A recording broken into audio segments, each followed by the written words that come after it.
He was just a single dad trying to make it through another cold New York afternoon delivering packages and keeping his head down. But when a group of lost tourists panicked in the middle of Bryant Park, he stepped in and spoke 8 different languages like second nature. What he didn't know was who had been watching. If you enjoy heartfelt stories about quiet heroes, second chances, and the power of kindness, don't forget to subscribe to the channel so you never miss what comes next. Now, let's begin. Single dad helped a lost tourist group by speaking 8 languages. He didn't know. The woman was a CEO. Luca Rivera tightened the strap of his delivery bag as the freezing wind of midtown Manhattan whipped against his jacket. It was barely 4:00 p.m., but the December sky was already slipping into a dull gray. He checked his watch 15 minutes to get across 4 blocks and 2 avenues. If he timed it right, he could catch the last train back to the Bronx before rush hour strangled the city. Emily hated when he was late. Not that she ever complained, she was too thoughtful for that. But he could always see it in her eyes, the way her shoulders sagged just a little, the way she quietly ate dinner and said, "It's okay, Dad. I know you're busy." He picked up his pace, weaving through crowds and traffic until a strange commotion near Bryant Park caught his ear, a jumble of voices overlapping in confusion. Tourists, probably. Another Christmas group lost between 5th and Madison. He should have kept walking, but something made him stop. About 10 people were huddled near a lamppost, all bundled in heavy coats, some waving maps, others frantically pointing at their phones. A woman with a stroller was nearly in tears. 2 elderly men were arguing, one in German, the other in Mandarin. And at the center of it all stood a flustered young guide in a blue jacket holding a useless sign that read, "NYC Walking Tour. Multilingual available." The poor guy clearly didn't speak any of them. Luca hesitated. Time was tight. But as he watched the group fall further into panic, something in him, something deeply wired, clicked. He stepped forward. "Se han perdido?" he asked, gently directing the question to the elderly couple who looked the most frazzled. Their eyes lit up. Spanish. Sí, no encontramos la calle. He nodded, calming them with a smile. "Está bien, les ayudaré." Turning to the German man, Luca switched tongues. "Brauchen Sie Hilfe?" The man blinked, startled. "Ja bitte," then came the Mandarin. Luca bowed slightly and spoke slowly, respectfully. "Nin mi lu liao ma wo ke bang mang," gasps. Heads turned. A younger woman laughed in relief and clapped her hands. A child tugged on her mother's coat and whispered, "Mommy, he's like a wizard." In less than 5 minutes, Luca had navigated the linguistic maze, translating directions, calming nerves, even helping a few tourists call their hotels. He pulled a pen from his coat pocket and sketched out a simplified city grid on the back of a flyer, labeling it in 4 languages.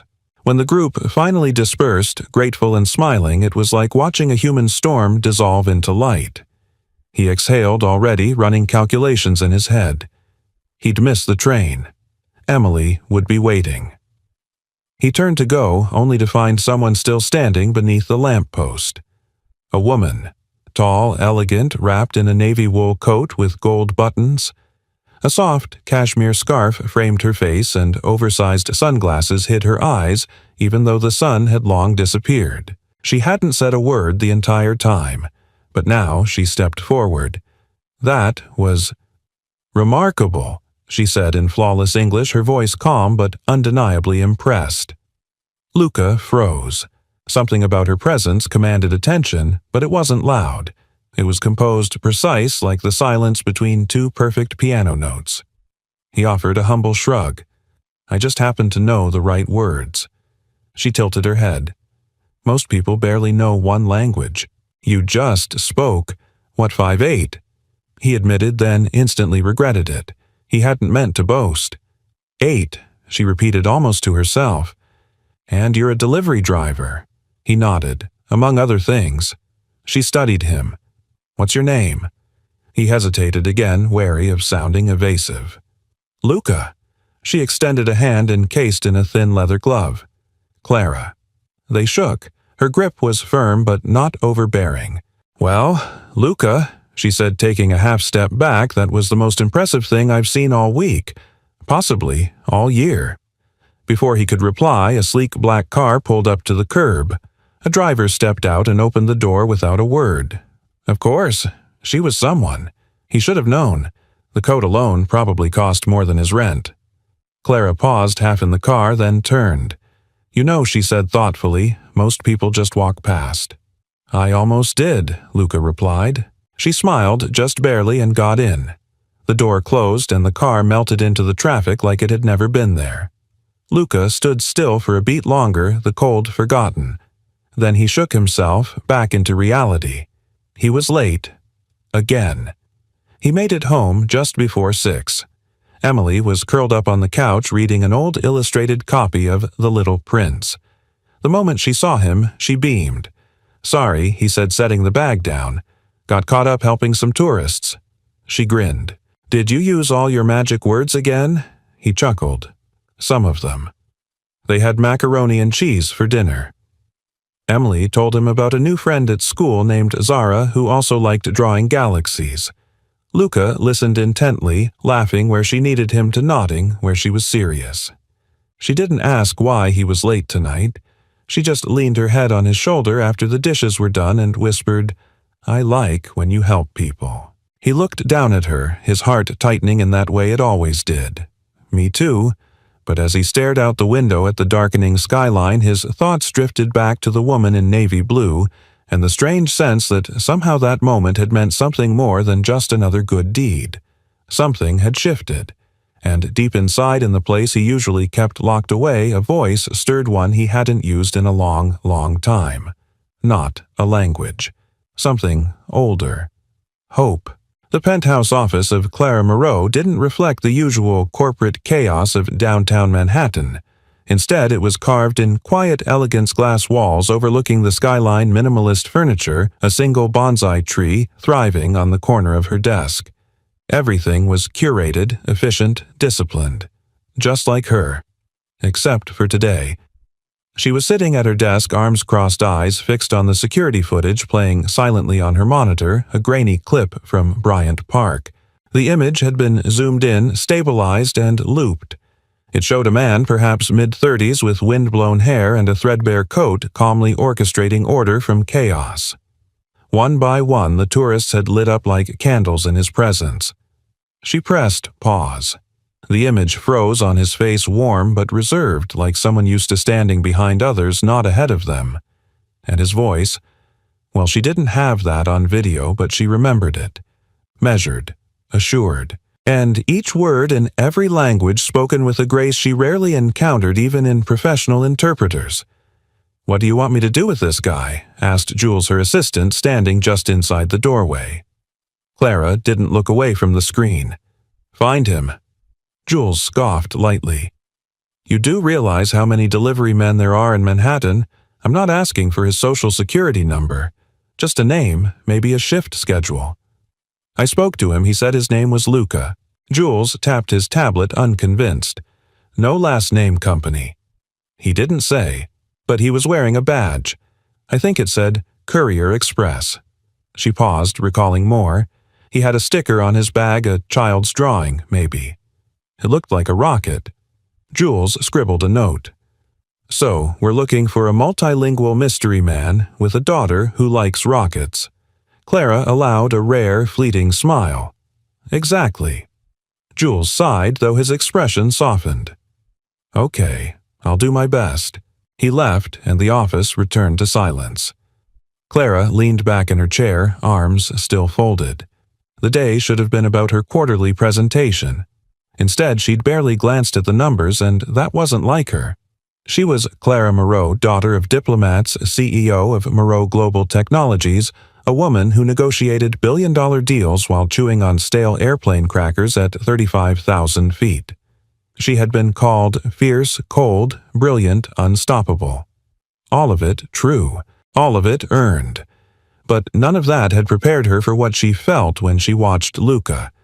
He hadn't tried to impress anyone. He hadn't even seemed aware that what he was doing was remarkable. He simply helped because someone needed it. No transaction, no agenda. She remembered his words, "I just happened to know the right words." That humility unsettled her more than she cared to admit.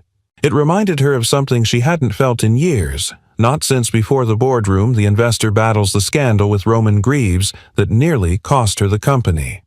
She'd spent so long surviving the wolves that she forgot what it felt like to be human. Her mind wandered back to the last few minutes of that afternoon.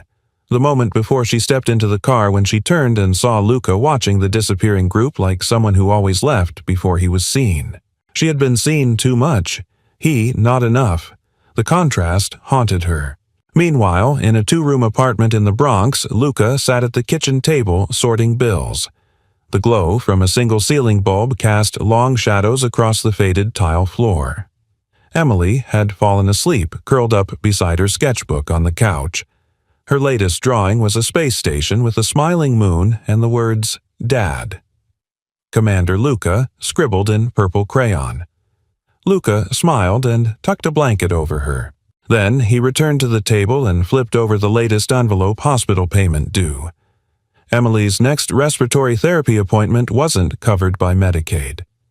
Again. He didn't complain. He hadn't for years. Not since Megan died.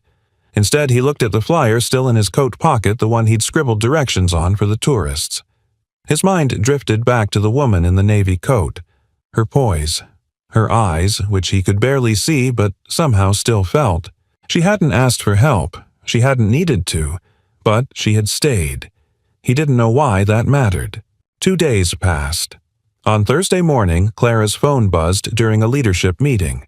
She never looked at messages during presentations, ever. But this time she did. Jules Courier Express. Name's Luca Rivera. Bronx address. No social media. Used to teach languages at Hunter College. Tenured. Resigned 6 years ago. No known misconduct. Divorced. 1 child. That's all I got. Want me to stop?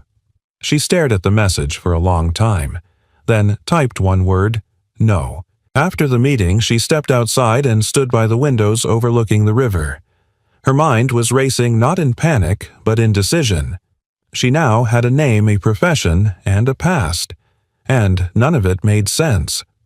Why would a tenured linguistics professor give it all up to deliver packages unless something or someone had broken him? She remembered how gently he spoke to that elderly woman, the way he crouched down to the child's level without a trace of condescension. She had spent years commanding rooms full of men who never once looked another human being in the eye when they didn't have to. And yet Luca had done it instinctively. This wasn't about curiosity anymore. This was about something else, something stirring in her that had been silent for far too long. A voice, not a language, but a call. She turned her reflection catching in the window, a woman, always in control, now moved by a man who didn't even try to control anything, who simply was. Clara straightened her collar, took a breath, and said aloud, "I need to meet him again." Not as a CEO, not even as a stranger, but as a woman who for once in her life didn't want to be saved, only understood. The sky above the Bronx was the color of old steel by the time Luca stepped off the 6 train and began his usual walk home. The sidewalks here were cracked and uneven but familiar, comforting even. This was a neighborhood that didn't ask questions, didn't pretend to care unless you earned it. Luca didn't mind. He liked the quiet anonymity. He pushed open the metal gate to the worn, red-brick building, took the stairs 2 at a time, and entered the apartment he and Emily had called home for nearly 6 years. The air smelled faintly of laundry soap and pencil shavings, a combination he found strangely soothing. He dropped his bag and called out. "M." In the kitchen, he smiled.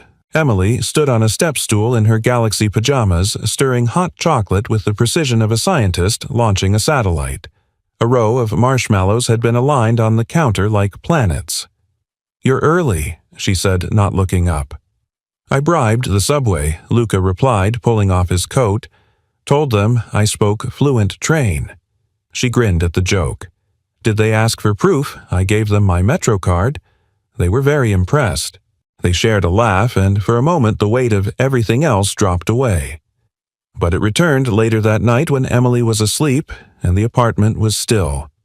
Luca sat on the edge of the couch, an envelope in his hand, one of those pale blue ones with hospital logos that always made his stomach tighten. Inside, another denial. He leaned forward, elbows on his knees, hands clasped. This was the third appeal rejected in 2 months. Without the supplemental oxygen therapy, Emily's condition would only get harder to manage.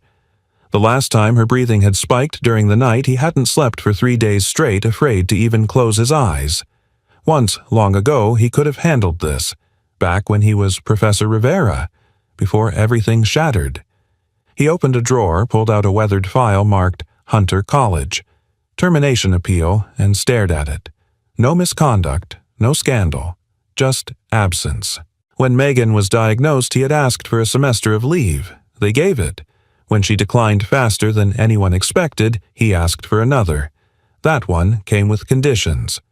And when Emily was born, 2 months premature, just days after her mother died, Luca stopped asking. He handed in his resignation the same week he learned to sterilize feeding tubes. People had told him he was brave, or foolish, or selfless. They didn't see him during the months when Emily cried without sound and he rocked her until his arms gave out. They didn't see the bills pile up or the job applications he sent never mentioning the PhD because he was too qualified to stock shelves and too broke to wait for better. Eventually, he stopped talking about what he used to do, and no one asked, until now. Downtown, Clara stood inside a modest neighborhood cafe just off the Grand Concourse. The next morning had come quickly and she wore jeans, a black sweater, and her hair tied back less CEO, more local librarian. She'd done her research. The delivery manifest from Courier Express showed Luca's route began near this cafe every Thursday. She had no plan beyond seeing him again. The bell above the door jingled and she turned. He walked in wearing the same coat from Bryant Park, only this time with a thermos tucked under one arm and earbuds in. He looked tired but calm, moving with quiet purpose. He didn't see her, not right away. She watched him order a black coffee, thank the barista in what sounded like Haitian Creole, and move toward the corner table. That's when their eyes met. He froze. She stood, slowly giving him a choice, acknowledge her, or walk away. He didn't walk. "Clara," he said, uncertain but polite. "I'm glad you remember," she replied. "I don't think I'll forget someone who watched me juggle 8 languages under pressure." She smiled. "You made it look effortless." He motioned for her to sit. They settled across from one another, separated by a steaming paper cup and the soft hum of morning chatter. "I hope this isn't weird," she said, folding her hands. "I just wanted to thank you again." "Properly. You already did." "Well, this time I wanted to buy you a coffee," she said, then paused. "And also ask a favor." Luca tilted his head slightly. "What kind of favor?" "A translation. A big one. High stakes." He raised a brow but said nothing. She leaned forward. "My company is hosting a cross-continental summit next week. Investors, partners, press. Multiple languages. We need someone who can handle sensitive communication. I don't trust just anyone."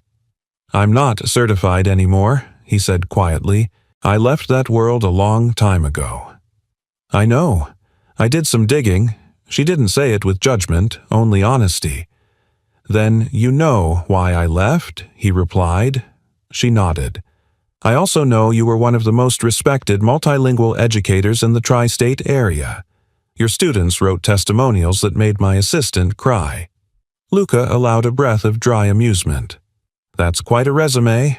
You helped 10 strangers in 5 minutes without expecting anything in return," she said. "I think that counts for something." He looked out the window.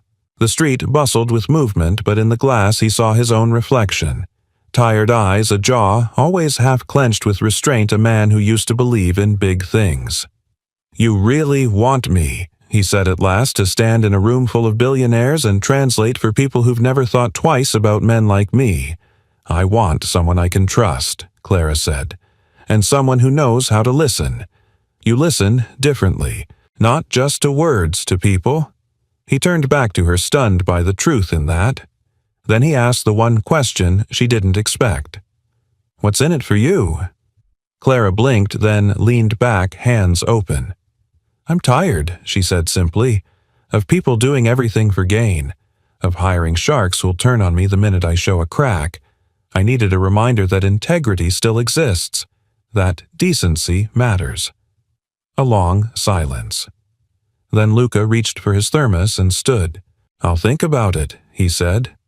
As he passed, Clara called after him. "Luca." He paused. "I think the world would be a better place if more people heard your voice." He didn't reply, but he didn't stop smiling for the rest of the day. Luca hadn't meant to say yes. In fact, by the time he boarded the train back to the Bronx that evening, he'd planned on drafting a polite message to Clara, thanking her for the opportunity and respectfully declining. He had enough going on. Emily had another doctor's appointment in 3 days, his delivery shifts were already being juggled to accommodate her school drop-offs, and most of all, he didn't trust the corporate world. It chewed people up. He'd seen it do that to Megan's brother, and Megan, and himself. Still, that night long after Emily had fallen asleep snuggled under a blanket of stars she'd drawn on printer paper and taped to the wall, he sat at the kitchen table with his laptop open and the cursor blinking on a blank email. He stared at it, then closed the laptop. The next morning, before he could second-guess himself, he opened a new tab and began typing. To Clara.mcgo-global.com, subject, thank you, and a thought. "Clara, thank you again for the offer. I've thought about it carefully. I'd like to accept the temporary role for the summit next week with the understanding that I return to my regular work afterward. My daughter's health and schedule are my first priority. I'll need flexibility, and I'd prefer to avoid any form of public announcement. I'm not looking for recognition. I'm just looking to help. Luca Rivera." He hit send. It took exactly 36 seconds for her reply to arrive. Subject thank you, and a thought. Luca, that's the best email I've received in 5 years. We'll make it work. No spotlight, no speeches, just truth and clarity. I'll have my team reach out with logistics by the end of the day. Welcome aboard, Clara.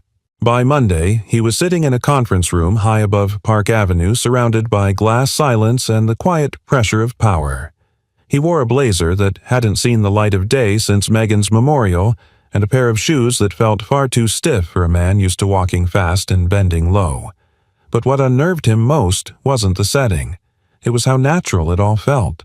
He'd been away from this world for so long he forgot what it was like to be needed for more than his ability to carry boxes or show up on time. Here, every glance was curious. Every nod was a silent question. Who is this man? And why is Clara walking beside him? Clara introduced him simply as our cross-cultural consultant.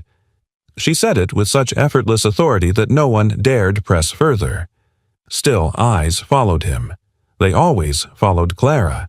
She was different now, he noticed. Looser, but no less sharp. She smiled more easily, though the steel in her spine hadn't dulled. She briefed him between meetings, explaining investor preferences, cultural nuances, even personal tensions between certain stakeholders. Her attention to detail was surgical, but not controlling. She trusted him to handle it. By Wednesday, they had rehearsed 3 language-switching sequences, created custom note cards for emergencies, and walked through a dozen potential scenarios for Q&As. Luca knew 4 of the languages fluently. The other 3 came back quickly.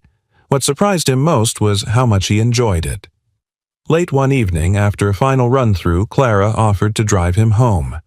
"I can take the train," he said, hesitant. "I've already made the offer," she replied, unlocking her car. The drive was quiet at first. New York blurred past the windows, lit up hungry alive. Then, as they crossed the Harlem River, Clara asked, "Do you ever miss it?" He glanced at her. "The university." She nodded. He paused. "Some days, but I don't miss what it became, or what it cost. And what about what you became? That one landed harder than he expected." "I became a father," he said simply. "Everything else is optional." She was silent for a long moment. Then she said, My father once told me being a parent is the highest form of translation. You take the chaos of life and interpret it for someone small and scared. Luca looked at her again, truly seeing her now. The weight in her voice wasn't theoretical. You were close to him, he asked. I thought, so she said, until I took over his company and realized he'd been grooming me, not trusting me. Luca let that settle. Trust isn't taught. It's chosen. They didn't speak again until she pulled up near his building. As he opened the door to get out, she said, "Thank you." "For what?" "For reminding me how leadership is supposed to feel." He nodded once, then stepped into the cold. Back upstairs, Luca checked on Emily, who was asleep in her spaceship pajamas, mouth slightly open, inhaler beside her like a teddy bear. He kissed her forehead and whispered, "It's going to be okay." Then he stood by the window looking out across the rooftops. A week ago, he was invisible. Now he was translating again. Not just worlds, and the most remarkable part wasn't that Clara had brought him back into that space. It was that she never once tried to change him. She let him arrive as he was and made space for his voice. Not louder, just clearer. And for the first time in years, Luca Rivera didn't feel like a man trying to rebuild his past. He felt like a man finally stepping into his future. The double doors of the conference hall whispered open with a pneumatic hiss, revealing a space awash in modern elegance. High ceilings curved like cathedral arches overhead. The walls gleamed with warm, amber lighting, while rows of chairs fanned out like ripples in still water. Screens lined the front of the stage, already flashing the Moreau Global Technology Summit logo in 6 languages. It was the kind of room built for power to speak and for the world to listen. Luca stood at the edge of it in a dark tailored suit Clara's assistant had arranged for him. It fit better than he wanted to admit. He adjusted the slim, wireless earpiece in his left ear and ran a mental diagnostic through the languages he might need today: French, Mandarin, Spanish, Russian, Arabic, Japanese. English was the only one he wasn't worried about, though. Ironically, it was also the one most often abused in corporate settings. Behind him, Clara approached, dressed in a charcoal gray pantsuit sharp enough to draw blood, her hair pinned with precision, but her eyes softer than the image projected on the massive welcome banners outside. "You okay?" she asked. "Ask me again in 3 hours." She gave a small smile. "You've done harder things. You once negotiated directions to a falafel cart in 8 languages at a street corner. That was easier. The falafel had a map. Today," she said gently, "you're the map." Luca inhaled. Let it anchor him. The morning began like clockwork. Executives, investors, and global partners filtered in, murmuring pleasantries in multiple dialects. Clara introduced speakers with smooth authority. When subtle misunderstandings cropped up, nuances lost in translation hesitations that could skew meaning. Luca stepped in like a shadow with light. He moved from whisper to ear to live floor translation, seamlessly bridging cultural gaps with quiet command. In Mandarin, he clarified a sentence that could have implied a legal threat. In French, he softened a phrase that sounded arrogant to European ears. In Russian, he rephrased a comment that skirted dangerously close to mockery. By midday, murmurs had shifted from curiosity to quiet admiration. Clara watched it all from the side of the stage. She'd gambled bringing him in, she knew that. Some on her board hadn't trusted her judgment, especially after the Roman Greaves debacle the year before. But as she observed the room, she saw not just understanding, but connection. Deals were being formed that couldn't have happened with cold interpreters reading from scripts. They were listening, because Luca made them feel heard.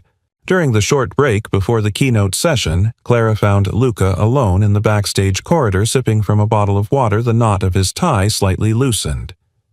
"You're doing better than perfect," she said. He wiped his forehead. "They don't teach this part in any textbook." "No," she said. "They don't teach how to feel when someone's speaking. That's what you do." He shrugged, but there was a gleam in his eye, a pride he didn't try to hide anymore. Then she stepped closer, lowering her voice. "There's one more segment I didn't warn you about." He raised an eyebrow. Am I being ambushed? Not exactly. We've invited 3 refugee entrepreneurs, one from Syria, one from Côte d'Ivoire, and one from northern China. They'll be sharing their startup visions in their native languages. It's delicate. Luca nodded, instantly switching gears. Who's translating for them?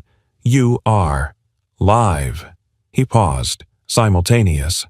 She nodded. It's meant to show what global accessibility can really look like. Real voices. Real people. No over-editing. His jaw tightened not with fear, but focus. Give me 5 minutes. He pulled out a small black notebook from his blazer. No phone, no tablet. Just pages of handwritten notes and multiple scripts. Clara watched in awe as he murmured syllables under his breath, refining his phrasing, scanning linguistic variants in real time. She suddenly realized something he wasn't performing. He was communing. When the refugee entrepreneurs took the stage, the audience was respectful but skeptical, polished suits uncertain of how to absorb stories that didn't come wrapped in metrics or market forecasts. But then the Syrian woman began, her voice trembling, and Luca, positioned just off stage, microphone in hand, began to speak. His voice was calm, rhythmic, echoing her cadence. He translated her dream of building mobile medical units for war-torn villages with a reverence that turned silence into reverie. When the Ivorian man spoke of building solar-powered internet hubs for rural schools, Luca's voice warmed, his phrasing lifting like sunlight off distant rooftops. And when the Chinese woman explained her plan to recycle textile waste into reusable housing panels, his tone became steady, strong, unwavering, as if her hands were laying bricks through him. The room did not stir. They breathed together. And when the final word was spoken, there was a pause so deep it vibrated in the floor. Then came the applause. Not polite, not corporate, real. Clara stood just behind the curtain, hand over her mouth. She'd known Luca was gifted. But this wasn't just language. This was healing. Later, as guests lingered in the lounge area, networking now energized with a kind of humanity rarely felt in events like this, Clara joined Luca on the rooftop terrace. The city buzzed below, lights flickering like signals in Morse. "I should have warned you," she said. "I'm glad you didn't," he replied. "If I'd known, I might have gotten in my own way." He turned to her. They weren't used to being heard. She nodded slowly. Neither was I. They stood in silence for a while. Then Clara said, almost to herself, "You were meant for more than teaching in classrooms." "I used to think that too," Luca admitted. "Then life corrected me." "Maybe it didn't correct you," she said. "Maybe it just paused you. Until now." Their eyes met. No walls, no translation needed. And for the first time in years, something shifted inside both of them. Not a transaction, not a deal, but something infinitely rarer. Recognition. Rain drizzled down Manhattan's glass skyline like a curtain of tiny silver threads, softening the glow of street lamps and neon signs. Clara tapped her fingers on the steering wheel of her parked car outside Luca's building in the Bronx, her hesitation uncharacteristic. She wasn't someone who waited, but tonight she did. When he stepped out into the evening wearing that same simple coat and carrying Emily's sketchbook under one arm, Clara rolled down the window. "I owe you dinner," she said, keeping it casual. "You free?" Luca tilted his head. "Depends. Are we talking pizza or politics?" "I was thinking something in between." He hesitated, not because of the offer, but because of everything that came with it. In his world, dinner wasn't just dinner. It was a disruption, a reshuffling of priorities. Emily was with his neighbor, an older woman named Mrs. Harris, who adored Emily like her own granddaughter, but time away from home still felt like a risk. Still, he found himself nodding. "Give me 5 minutes." They ended up at a small French-Italian bistro tucked beneath a bookstore in the West Village, one of those hidden gems only locals knew about, with candles on every table and soft jazz playing just loud enough to mask neighboring conversations. Clara had clearly been here before. The maitre d' greeted her by name. Luca raised an eyebrow. "How many secret lives do you lead?" Just two, she said with a half-smile. This one's quieter.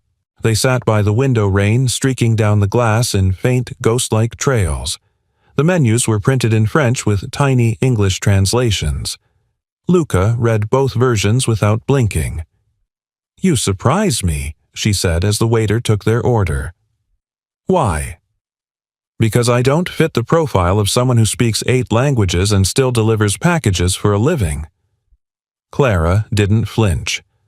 "No, because most people would have let the world wear them down by now. You're still intact." He leaned back. "That's not entirely true." A pause. The air between them shifted. "You're right," Clara said softly. "I meant you haven't given up." Luca studied her. In the warm candlelight, her features looked less chiseled, more vulnerable. There were shadows under her eyes, tiny tension lines near her mouth. Not fatigue, exactly, more like accumulation. She wore her life like armor, beautifully made, precisely fitted, but heavy. "What about you?" he asked. "What about me? Have you given up?" Clara blinked slowly. "I think I've forgotten what it means not to fight for everything." There it was, the first crack in the granite. She took a sip of wine, then continued. "The company was my father's legacy. When he died, I wasn't ready, but I had to be.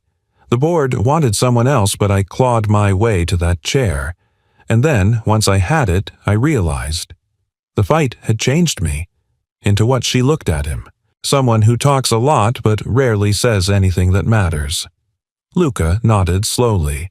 "I used to teach linguistics, but more than that, I taught how language shapes thought. You'd be surprised how often people hide behind perfect grammar." Clara chuckled. "Are you accusing me of eloquent avoidance?" He smiled. "Let's call it polished armor." A comfortable silence followed as their food arrived: pasta and sea bass crusty bread, delicate sauces that didn't need words to impress. Halfway through the meal, Clara set down her fork and said, "Can I ask you something personal?" "Depends on how dangerous it is." "Your wife. What happened?" Luca exhaled, not in resistance but readiness. She was a musician, classical cellist, lived off secondhand instruments and pure fire. We met at a language exchange night I used to host. She didn't know a word of Spanish and I didn't know a thing about music. So we traded. One phrase for one note. Clara smiled. "That's lovely." It was. He paused. "She got sick. Fast. Glioblastoma. The kind of tumor that doesn't ask questions. Emily was born while Megan was in her final month. She never got to hold her. The air stilled. I left the university to care for both of them," Luca added. "Lost tenure, lost savings, but I never lost." Her voice. "Sometimes when Emily laughs, it sounds like Megan waking up." Clara looked down, her hands folded tightly in her lap. "I'm sorry." "Don't be," he said gently. "Some people get decades. We got 4 years and a forever." There was reverence in the silence that followed. No pity, just understanding. When they stepped out into the rain later that night, Luca offered her his scarf. "You don't have to," she said. "I want to." She took it, and in that moment, simple, quiet, charged, something shifted. Not attraction, though that was there.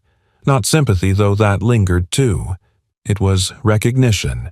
Of two people who had learned how to speak pain fluently and still chose kindness anyway.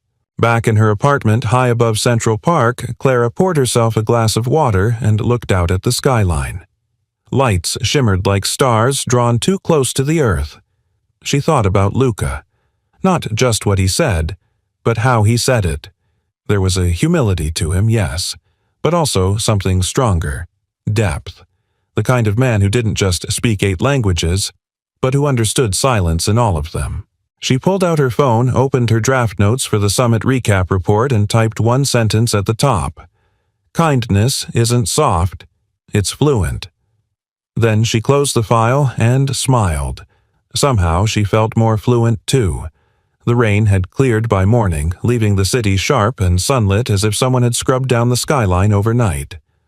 Luca stood by the corner deli, a coffee in one hand and his phone in the other, rereading the message Clara had sent only minutes before. "Could we meet in person today? I have something important to discuss. It's good, I promise." Her tone was warm, casual, but he'd seen enough layered subtext in 1,000 translated conversations to know something big was coming. By the time he stepped through the revolving glass doors of the Moreau Global Tower, his mind was already sorting through the possibilities. An extension of the contract, maybe. A recommendation.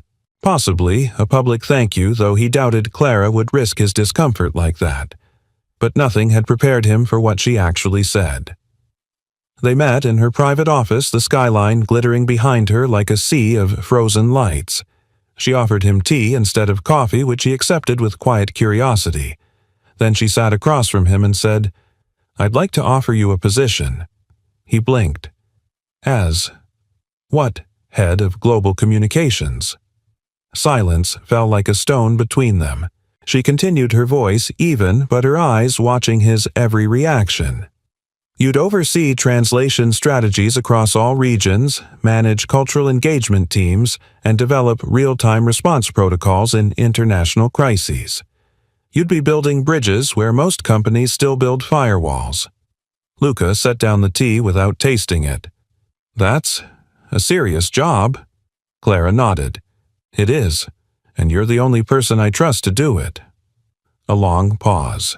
Then he leaned back slightly, his tone calm but firm.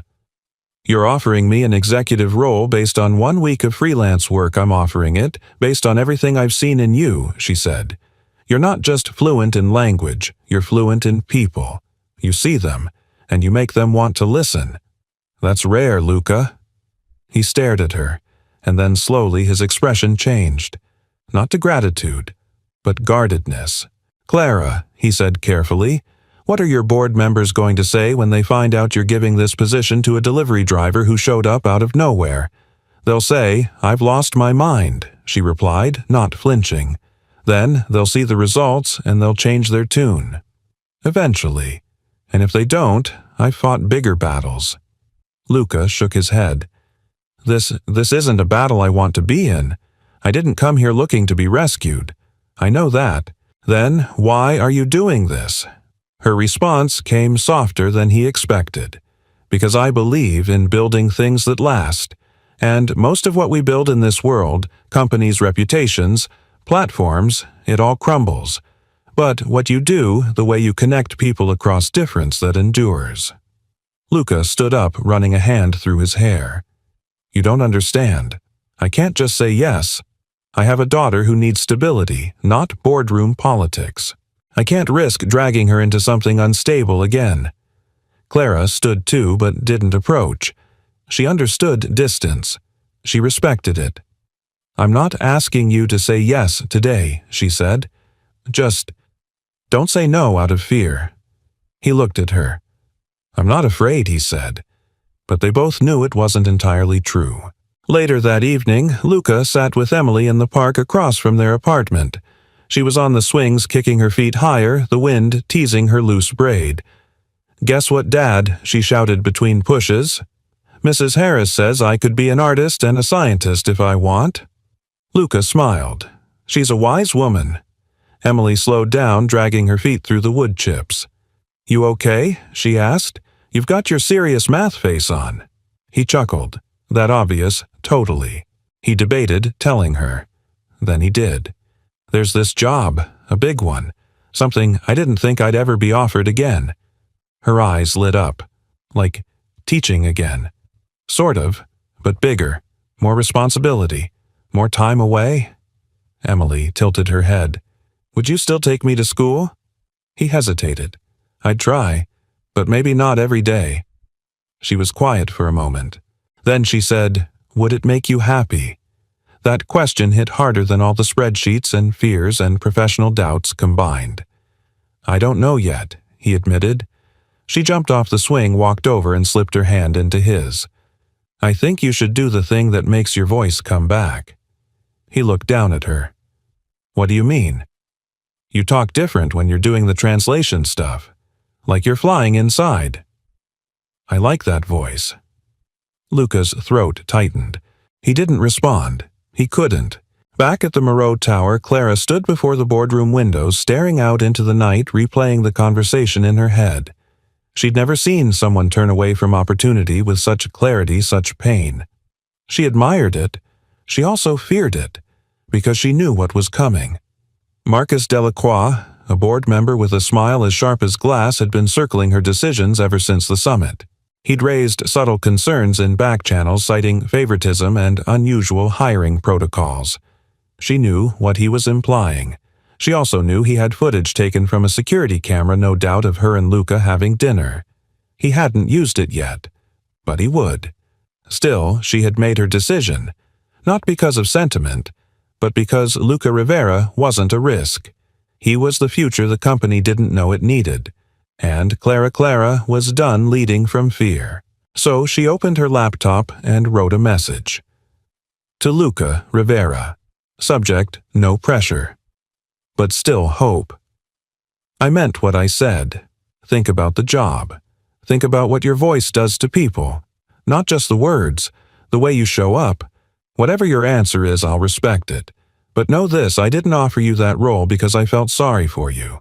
I offered it because you reminded me who I am when I stopped performing. See. She hit send, and then turned toward the storm she knew was coming. The next morning, Luca stood at the kitchen sink washing Emily's cereal bowl while the radio murmured softly behind him. The email from Clara was still fresh in his inbox and fresher still in his mind. It had taken him by surprise, not because of what she'd said, but because of how it made him feel. Seen, valued, and terrified. He'd spent the last 6 years carefully avoiding anything that felt remotely like ambition. Ambition had cost him before, cost him time with Megan, with Emily, with his own sanity. And yet here it was again, knocking with a gentler voice, a softer hand. But knocking all the same. Emily wandered in, rubbing her eyes. Is there school today? It's Saturday, he said, smiling. You're off the hook. She nodded, then noticed the serious look on his face. Is it the big job again? Still thinking, he said, drying his hands. But yeah. She sat down at the table, swinging her legs. You used to be really good at thinking before Mom got sick. Luca blinked. What do you mean? You thought about big things, she said simply. Now you think about bills and groceries. I think your brain misses the big stuff. He stared at her for a long moment, the clarity of her words slicing through him like light through glass. Downtown, Clara walked into the boardroom like a woman entering a courtroom. The air was unusually tense. Half the board sat with their tablets out, styluses in hand. Marcus Delacroix leaned back in his chair like a man waiting to pounce. Morning, Clara said, sliding into her seat at the head of the table.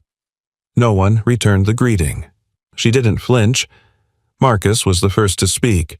I understand you've offered a high-level executive role to an outside consultant without board approval or competitive interview. Clara folded her hands calmly.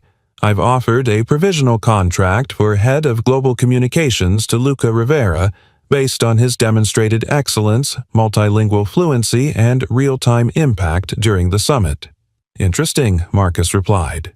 Do we vet all summit vendors for C-suite positions now, or just the ones who join you for dinner?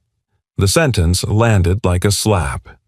Clara's spine straightened, but her voice remained cool.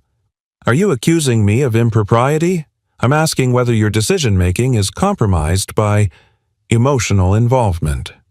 There it was. Clara let a beat pass before replying. Mr. Rivera is a widower with a child.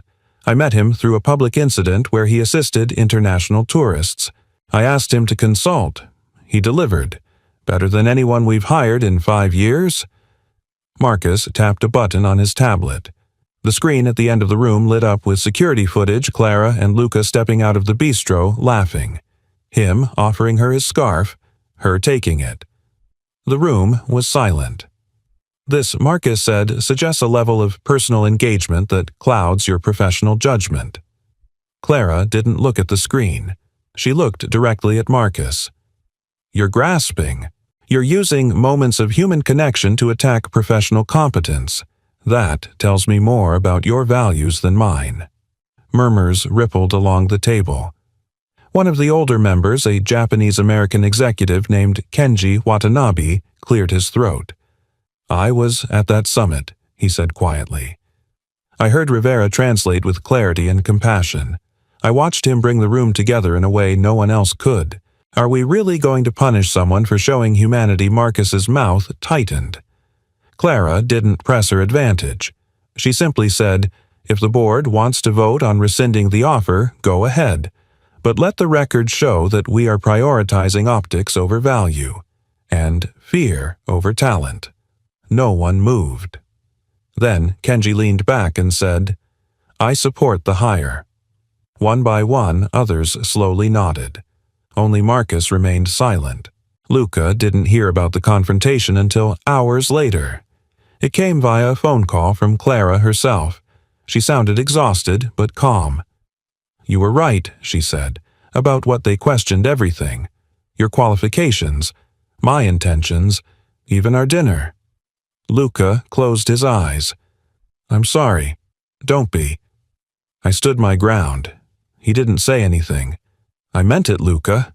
I didn't offer you that position because I pity you or because I wanted to prove something. I offered it because you changed the way we communicate with each other, with our clients, with ourselves. That's the kind of leadership this company needs." There was a pause on the line. Then she added softly, "But I also understand if it's too much."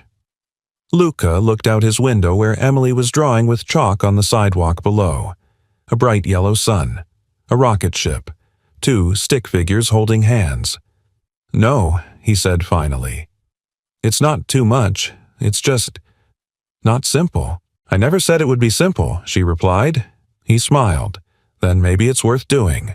That night, Emily crawled into bed beside him the way she used to when she was younger. "Can I tell you something?" she whispered.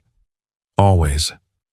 I think that lady Clara, she makes you different." "How so?" "You don't sound tired when you talk about her."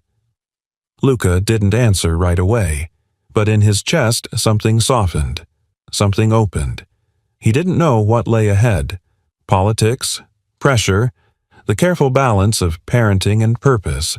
But for the first time in years, he felt like the part of him that used to dream the professor, the bridge builder. The man who once loved complexity was waking up. Not to prove anything, not to reclaim what he'd lost, but to build something new. Not just for himself, but for every voice that had ever gone unheard. The stage lights were hot, but Luca hardly noticed. His palms rested on the smooth wood of the lectern as he scanned the silent audience, hundreds of faces from around the world, many of them veterans of boardrooms and government halls now watching with unusual intensity. He wasn't here to impress them. He was here to speak for someone who had finally run out of words. Clara stood a few feet away watching him with steady eyes. She had faced the firestorm head-on, confronted the board's distrust, fended off Marcus's thinly veiled accusations, and refused to step away from her decision to back Luca. But the latest board demand came with razor edges. Clara could remain CEO, but only if she publicly addressed the optics of her relationship with Luca. In other words, distance herself. Step back. Disavow the very trust that had changed her. Luca had refused to let her.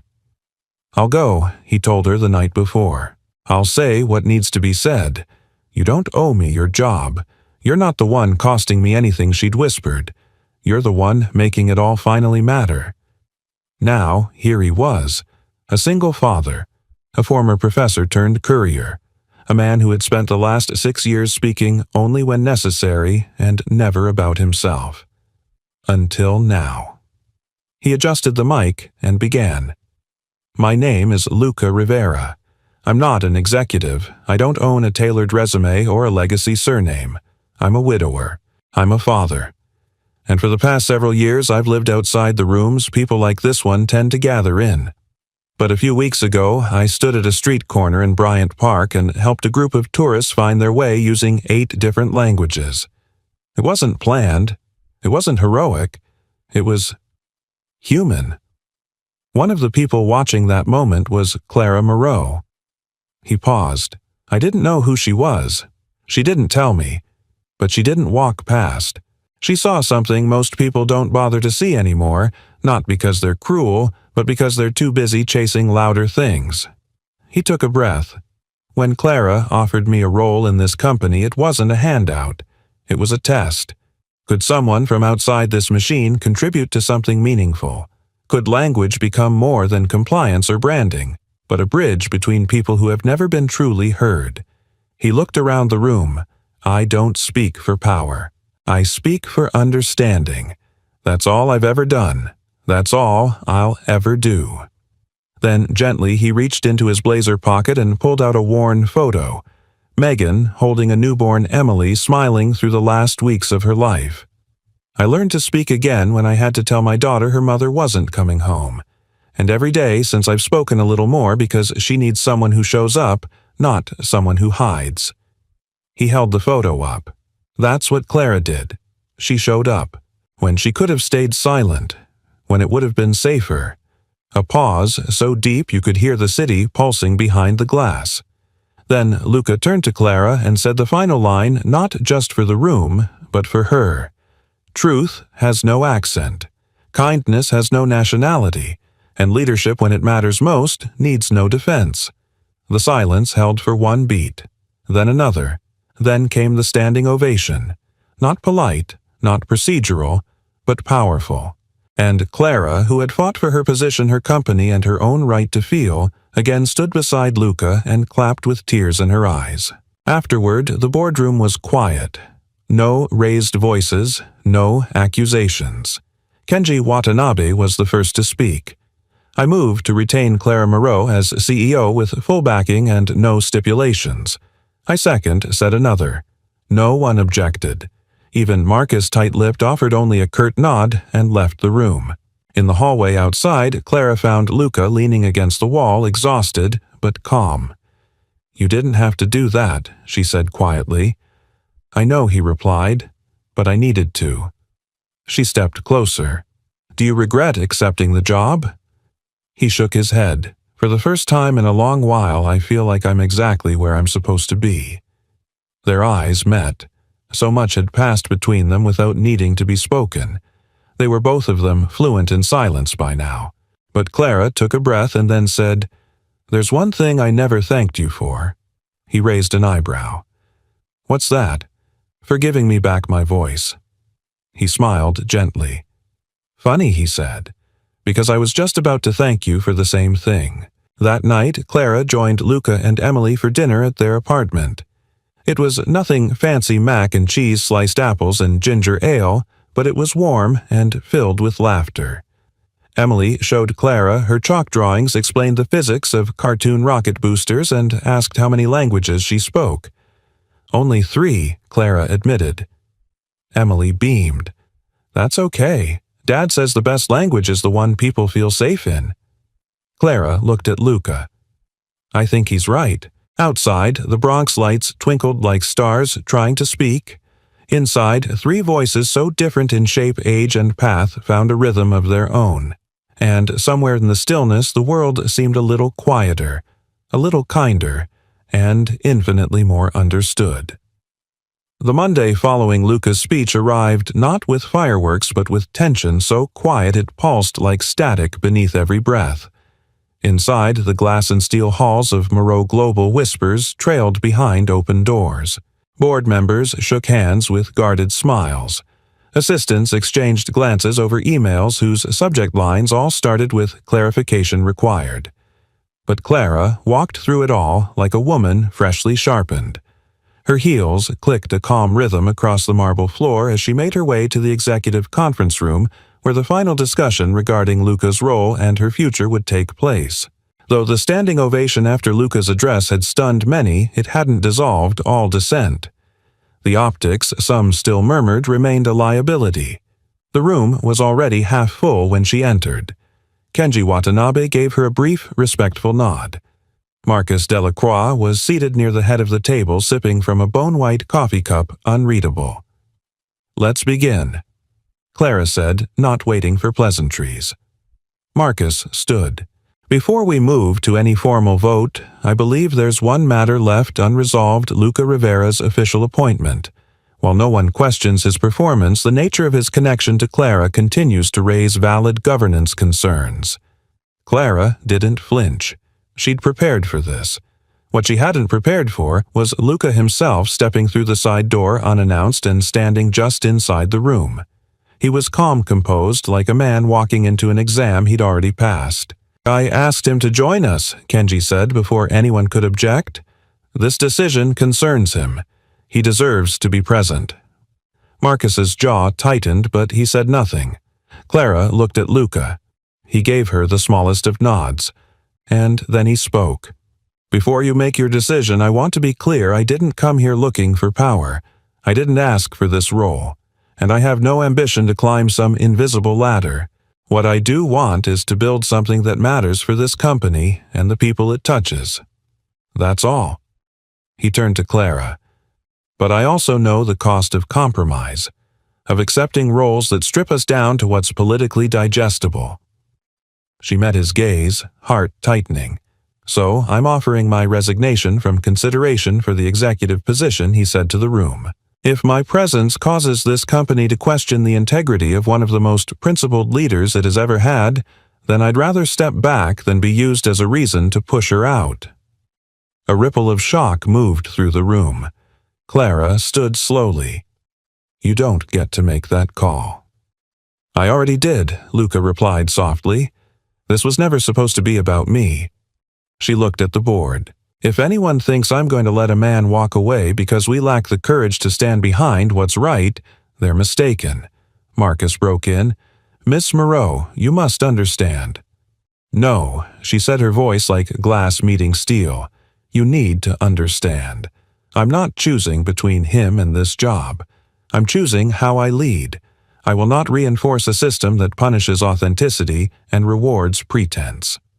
She turned to the room. "If that disqualifies me in your eyes, then you may vote me out. But know this: if I stay, we move forward on values that actually mean something." A long pause. Then Kenji leaned forward. "I vote we retain Clara Moreau as CEO without condition, and I suggest we reframe this conversation not around optics, but opportunity." Another board member raised a hand. Seconded. One by one, the hands went up. All but Marcus. Then, it's decided, Kenji concluded. Clara remains, and Mr. Rivera's resignation is respectfully declined. We want him on the team on his terms. Marcus stood, gathered his things without a word, and left. Outside the boardroom, the air felt clearer. Clara followed Luca to a quiet corner of the floor near the executive garden terrace, a place a few employees even knew existed. "You were ready to give it up," she said, her voice low. "I wasn't giving up," he replied. "I was choosing peace over position. For me. For Emily."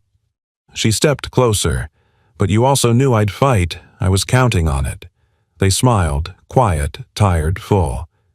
"Does this mean we're both still standing?" she asked. He looked at her for a long moment, then said, maybe for the first time. That evening, Luca and Emily returned home to find a small box on their doorstep. Inside was a folded note and a thin tablet device engraved with the Moreau Global logo. "Welcome to the team officially. You'll need this for remote access and for the real work ahead. But first, enjoy this moment. You've earned it." See. Underneath the note was a children's language learning app already logged in under Emily Rivera. When Emily saw her name, she gasped. "Is this mine?" "It is," Luca said, kneeling beside her. "Looks like someone wants you to learn as many languages as me." She grinned. "Can I start tonight?" "You can start whenever you're ready." She ran to the couch, already tapping through the first lesson. Luca leaned back against the doorframe, watching her, heart full. He didn't know what the future held. The role would be hard. The scrutiny wouldn't disappear, and neither would the weight of balancing fatherhood with leadership. But, for once, the choice had been his, and he'd made it without compromise. From this point on, he wasn't just translating words. He was translating life, on his terms, with his voice. beside the one woman who'd finally heard it and never once tried to silence it. Spring came quietly to New York City that year. It didn't trumpet its arrival with bold blossoms or radiant skies, but rather slipped in gently through open windows and soft winds that rustled paper on desks and tugged at the sleeves of jackets left intentionally unzipped. For Luca Rivera, it arrived in the form of laughter, children's laughter echoing through the halls of the newly opened Center of Voices. The building itself had once been an abandoned community library in the South Bronx. Now restored with funding from Moreau Global and designed by local architects and educators, it pulsed with purpose. The sign outside bore both English and Spanish, and inside every wall was painted with languages: French greetings, Arabic proverbs, Mandarin characters beside Swahili idioms. Language wasn't a subject here, it was a bridge. At the front desk, a child, no older than 6, held a picture book written in Amharic, pointing excitedly at the illustrations. Nearby, a teenage boy explained Spanish verb conjugations to an older Ukrainian refugee who listened with wide, grateful eyes. And in the far corner, at a round table where sun poured in like a blessing, Emily Rivera was helping a younger girl pronounce the word hope in Italian. Clara stepped inside just as a group of volunteers broke into applause at a successful first lesson. Her heels clicked softly against the tile and she paused for a moment at the doorway, breathing it all in. "You know," she said, turning to Luca, "I wasn't sure this place would feel real until today." He looked around with quiet satisfaction. "It's as real as it gets." "Do you remember," she added, the night after the summit, "you told me you weren't interested in building a legacy." "I'm still not," he replied, smiling. "I'm building a life. This just happened to come with it." They walked slowly through the center past classrooms with open doors and laughter that spilled freely between lessons. Each room bore the name of a language, but more importantly, a person. Megan's room was one of them, dedicated to music and expression. "She'd have loved this," Luca said softly, running his hand along the plaque by the door. "All of it." "She's part of it," Clara said. "Always will be." He nodded, grateful. In the small courtyard behind the center, the staff had planted a tree. Just last week, young, thin, still learning to stand on its own.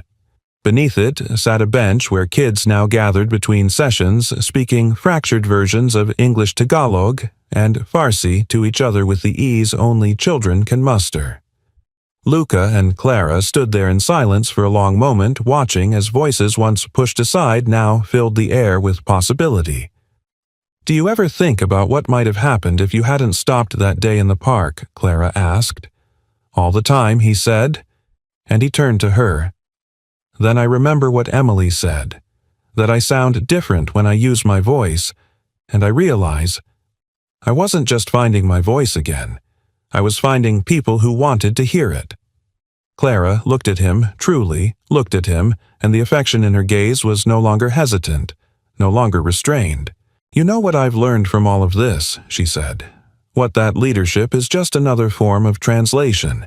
It's taking chaos, fear, and pressure and choosing every day to interpret it through kindness." Luca's smile deepened. "So we're both translators now?" "Always have been," their hands brushed, then intertwined. Later that evening, long after the center had closed for the day, Emily sat cross-legged on the floor of their apartment showing Clara her newest drawing. It was a mural for the courtyard wall, a row of children holding paper megaphones, but instead of shouting, they were releasing birds. Doves, swallows, cardinals, each feather marked with a word belonging home, truth, joy. "Do you like it?" she asked, eyes wide. Clara nodded, swallowing the sudden lump in her throat. "It's perfect." Emily beamed and turned back to her crayons. Luca stood by the window watching them, a warm light cast across his face. His home, once quiet, now felt filled, overflowing, really not just with people, but with meaning. The kind he'd stopped believing he could still find. Outside, dusk wrapped the city in gold. Horns honked far off. A saxophone played somewhere nearby. But here, in this small apartment in a tall, indifferent city, a family was finding harmony. Not by chance, by choice. 6 months later, Luca stood once again on a small stage, this time not in a corporate hall, but in the heart of the Bronx beneath string lights and summer stars, as the Center of Voices celebrated its first graduating class of multilingual youth mentors. He looked out at the crowd, students, parents, teachers, neighbors. And when he spoke, he didn't need to prepare notes. He simply said, "Language is not just how we speak. It's how we show someone they matter. It's the space we make for another person's story. And sometimes when the world grows loud or cruel or unkind, the greatest thing we can do is speak softly and still be heard. Thank you for hearing me. Thank you for helping me find my voice again. And thank you for choosing to use yours." The audience rose in applause. And as Clara stepped forward beside him, her hand slipping into his, the night carried their joined silhouettes across the faces of those who'd come, many of them once voiceless. But not anymore. Never again. We'd love to hear from you. Where are you watching from? Drop your city or country in the comments below and let us know what part of the story touched you most. If this story moved you, don't forget to subscribe to the channel for more inspirational tales just like this one. Thank you so much for watching, and until next time, stay kind, stay curious, and stay connected.